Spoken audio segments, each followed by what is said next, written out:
Welcome to my vlog. For today's video ay bakit nga ba ako nandito sa laundry?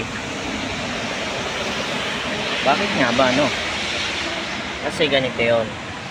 Kapag ka may hawak kang Airbnb dito, apartment, parang hotel siya. Yung nililinis ko minsan, nakikita nyo sa video.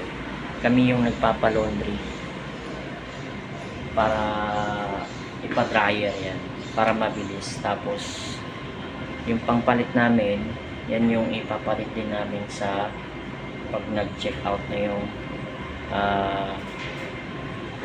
yung kliyente. Yan. Yan po. Yan yung buhay dito sa Paris. Kaya kapag nandito ka sa Paris, kapag may hawak kang Airbnb, automatic yan. Ikaw yung maglalaba sa washing machine. Minsan may washing machine dun sa Airbnb at minsan wala. Dito ka magpapalong. May mga number yan. Tapos pindutin mo lang yung number ng machine. Yan, 27, 29, ako 49. So sa akin dryer lang.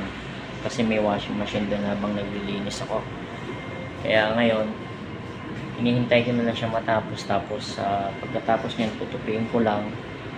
Tapos nung wala na, tapos na. Tapos lipat naman ulit sa ibang amo. Yan. Kasunod ko nito ay pupunta ako dun sa amo kong nakahiga na lang, matanda. Tapos yung anak niya busy. Kaya ako yung nag-aalaga dun sa matanda.